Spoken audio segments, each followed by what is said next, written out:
Assalamualaikum warahmatullahi wabarakatuh. Baiklah, kami dari kelompok 1 akan memaparkan tentang kepemimpinan nepotisme ditinjau dari Al-Quran dan Hadis. Pertama-tama, saya akan menjelaskan tentang apa itu nepotisme. Nepotisme adalah memberikan prioritas dan kesempatan kepada keluarga atau teman dekat untuk mendapatkan jabatan dan fasilitas dalam pemerintahan, tanpa memperhatikan peraturan yang ada sehingga menghalangi orang lain. Nepotisme bisa muncul karena beberapa alasan. Salah satunya adalah pengaruh nilai-nilai budaya yang mendorong orang sukses untuk membantu kerabat yang membutuhkan. Dalam Islam, seseorang yang memiliki jabatan tidak boleh memberikan posisi publik kepada keluarganya atau orang dekatnya tanpa mempertimbangkan kemampuan orang tersebut.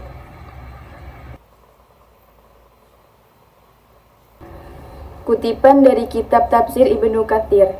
Dalam Quran Surah An-Nisa ayat 135, Ibnu Katsir berpendapat bahwa keharusan berlaku adil tersebut harus dilakukan meskipun dirinya sendiri akan mendapatkan bahaya atau mudarat.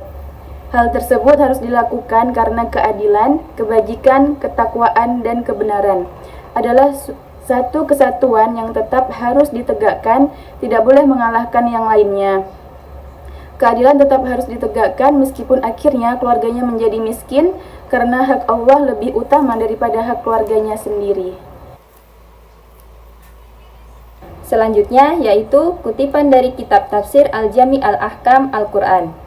Dalam Quran Surah An-Nisa ayat 135, Imam Al-Qurtubi menjelaskan redaksi ayat "Jadilah penegak-penegak keadilan" merupakan redaksi yang sangat kuat terkait perintah untuk berlaku adil dapat dikemukakan dengan menyatakan berlaku adillah. Lebih tegas dan terjemahan ayat ini adalah jadilah orang-orang yang adil. Dan lebih tegas dari terjemahan ayat ini adalah jadilah penegak-penegak keadilan. Dan puncaknya adalah redaksi ayat di atas, jadilah penegak-penegak keadilan yang sempurna lagi sebenar-benarnya. Yakni, hendaklah secara sempurna dan penuh perhatian kamu jadikan penegak keadilan menjadi sifat melekat pada diri kamu dan kamu laksanakan dengan penuh ketelitian sehingga tercermin dalam seluruh aktivitas lahir dan batin.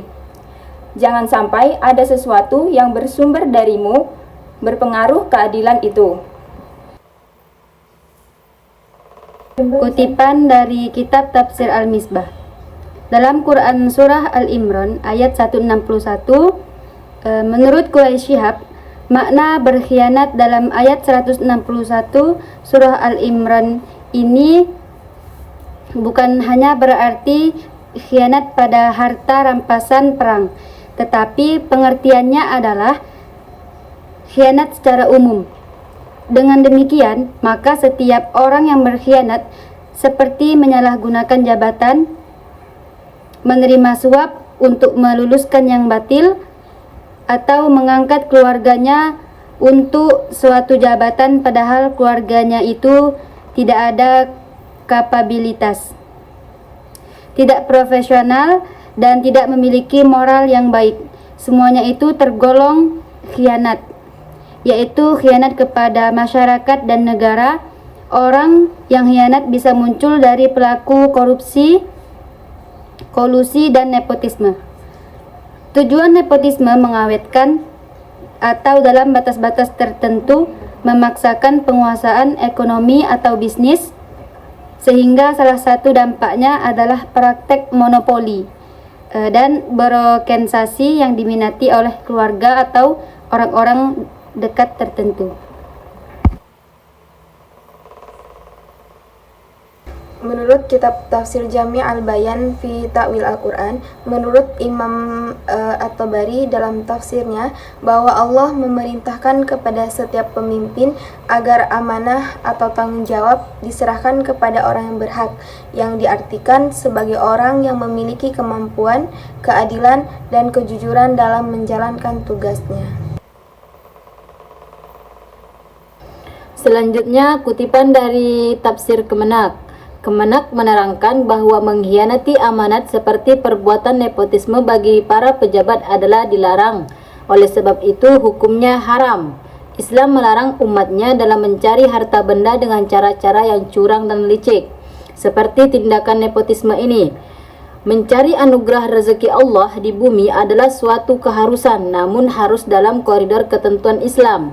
Dalam memberikan kesaksian, Allah memerintahkan agar menegakkan keadilan dan memberikan kesaksian yang benar. Sangat penting, artinya baik bagi orang-orang yang menjadi saksi ataupun bagi orang-orang yang memberi kesaksian.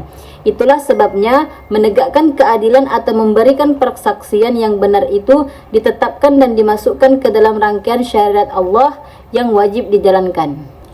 Demikianlah kami dari kelompok 1 yang telah memaparkan kepemimpinan nepotisme yang ditinjau dari Al-Quran dan hadis. Kurang lebihnya kami mohon maaf.